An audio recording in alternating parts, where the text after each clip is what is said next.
Good morning everyone, today we're going to be talking about my first impressions about the Braver, as well as a couple very important PSAs at the very beginning of the video. But before we jump into all of that, if you're new to the channel, I upload PSO2 content daily, so if you do play this game, I would really appreciate a subscribe as it really helps out the channel. Anyway, without further ado, let's begin the video.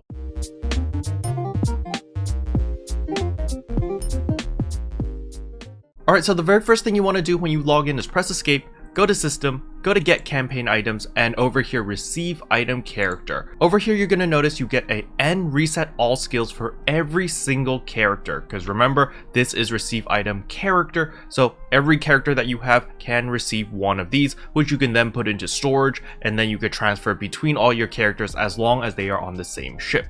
The second thing you want to do is go to receive item account. Now these are account bound, so you can only redeem them once, but for those who played the beta test, you'll get a bunch of star gems over here if you completed all of those campaigns.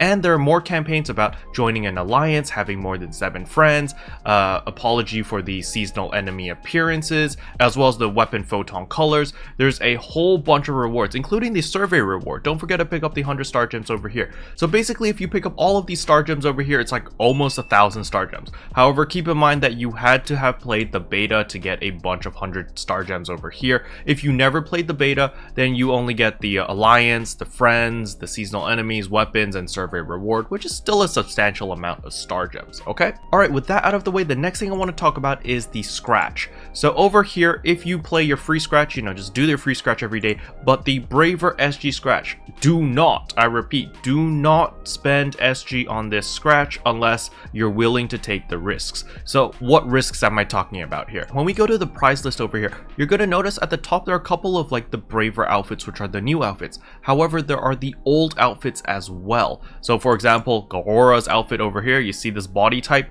it is still in the game and it is still in this scratch. So all of the old SG items, all 40 of them are in this scratch. So there's 20 new items and there's 40 old items. So I wouldn't recommend spending your star gems because it's kind of dumb. You're taking an insane amount of risk and you're probably going to get a ton of duplicates because of that, because you only have a 1/3 chance to get the ones that you actually want, which are the new scratches or the new items from the Braver scratch. So if you are low on star gems, or if you're really stingy like myself, don't spend it. Japan is up in arms about it, and there's a whole war on Twitter right now, which is great, and I hope that Sega changes it because this is stupid. This is very, very dumb, so don't spend your star gems on the SG scratch right now. Wait for Sega to solve this problem and change it so that it's only new items. If it's only new items, then it's worth the star gems. However, since there are so many old items, you know me, if I do like a 10 pull, I'm gonna get 10 Viper tongues, and I'm just gonna cry. So I'm not gonna be spending my star gems. I will only be doing the daily free SG ticket pulls. Okay. Alright, the next thing I want to talk about is the Braver class has now been released. Now, if you come to the change main class or select main class and you can't select the Braver for whatever reason, you need to resize the window. So you see how I can make it longer or make it shorter and stuff like that? You just got to resize it so that you can actually select the Braver. Sometimes if it's too small, it won't let you select the Braver for some reason. I think it has something to do with resolution or UI size or something. So just mess around with this little thing, just resize it a bit, and then you should be able to pick the Braver as your main class, okay, or subclass if you want to do that.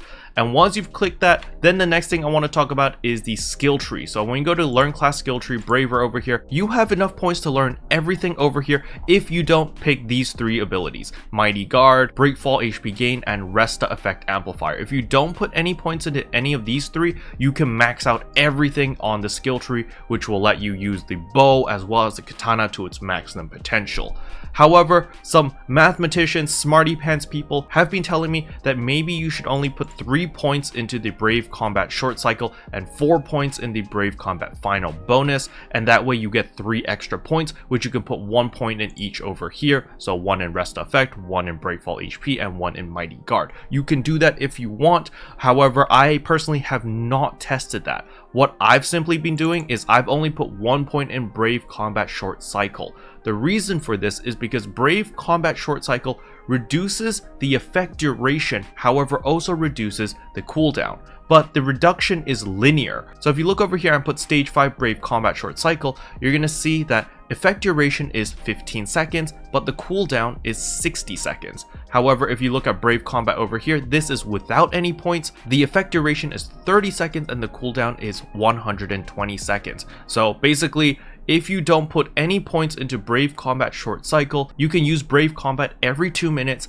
and the duration that it will last is 30 seconds. However, if you put 5 points into Brave Combat Short Cycle, then it's going to be 15 seconds duration, but you can use it every minute because there's only a 60-second cooldown. So it's pretty much linear because it cuts your effect duration in half and it cuts your cooldown in half. So the TLDR for Brave Combat is if you like to use the finisher and you want to spam that as many times as possible because it does do a decent amount of damage and it's an iframe for the entire duration, then invest 5 points into Brave Combat Short Cycle. However, if you want a longer duration of Brave Combat, because Brave Combat does reduce your PP consumption and gives you increased attack PP recovery, which is really nice, then maybe don't put any points into the Brave Combat. It's really up to you, up to personal preference, but I personally think that maxing this out is probably the way to go because you gain more damage overall, because when you end Brave Combat, you get the Brave Combat Final bonus over here. Now the final bonus points over here just give you more HP and PP recovery. It's just going to refill your HP and refill your PP.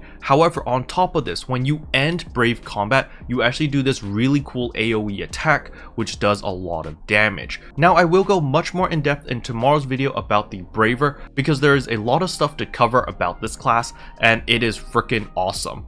But the TLDR is Braver is freaking awesome. I've only played Katana Braver so far. I have not tried the bow yet, but I was talking to Chrono today and we both agreed that using the bow and the katana in a multi-weapon is probably the way to do it, mainly because they complement each other really well, and I will be talking about that in tomorrow's video.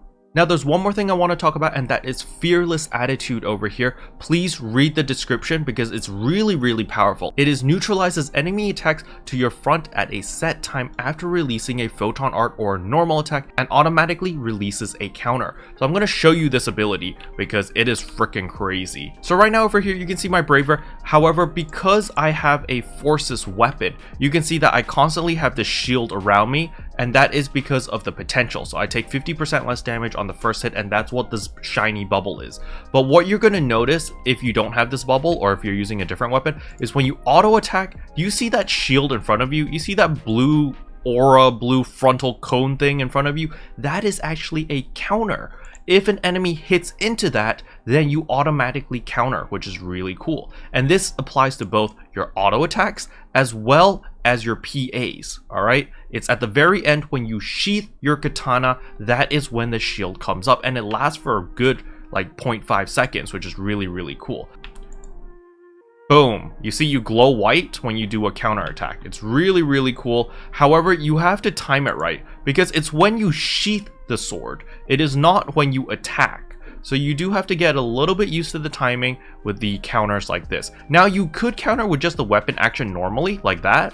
Like if you just block at the right time, you can just do weapon actions like this if you want. And so basically you can time it so that every time you sheath your katana, you're automatically going to counter, and you can line that up with all of your different PAs and line it up with regular counters so that you can just chain attack and just constantly be on the offensive while countering and weaving in counters, which makes your Braver really powerful and keeps your damage uptime really up there, which is really freaking awesome. Now before I end the video, I just want to talk a little bit about the Photon arts. So for me personally, Iris Gale and Lotus Lightning are my two go-tos. I never really use Silverleaf Storm. I don't really see a use case scenario for it, mainly because it does cost less PP, but its potency is a lot lower and it doesn't deal as much damage as the other PAs, even though the other PAs do cost a lot more PP. but I feel like they provide a lot more value. So Iris Gale is very good for AoE, while Lotus Lightning is very good for single target. So basically, if I'm just mobbing, I'm just spamming Iris Gale, killing everything around me. Remember, the way the Braver works is it's every 3 charges. That's how it cycles through. So the first time you cast Iris Gale, it's normal damage. Second time, it's a little bit more. And third time, it's a lot of damage. However, it consumes 20 PP every single time you cast it. So in order to get to your level 3 Iris Gale, you're consuming 60 PP, which is a huge amount of PP. As you can see, that's half of my PP gauge right there, which is kind of really expensive. However, it's really powerful. Now we have Lotus Lightning, which is basically the Bujin attack. It's so strong. You literally hit everything in front of you 5 times. It kind of reminds me of like burst fire weapons in like FPS games, because you're like da da da da da da da da da da da, and it's really fast, really powerful. I love it. It's really good for creating stacks when you're in Katana combat or in Braver combat, because you do need stacks on Braver combat to regenerate your PP. I'll explain all of the technicalities in tomorrow's video, but I don't want to go super in depth yet, but it's very good. It's very useful. All right, so basically AoE, spam Iris Gale, and single target or bosses, spam Lotus Lightning. That's the TLDR right there. Special thanks to all the members for supporting the channel. It really means a lot to me. Thank you again. But yeah, that's pretty much all I wanted to cover in today's video. Hopefully you guys found it helpful. If you did, I would appreciate a like and a subscribe, and I'll see you guys in tomorrow's video. Bye! What can I say except you're welcome for the heals, the boosts, the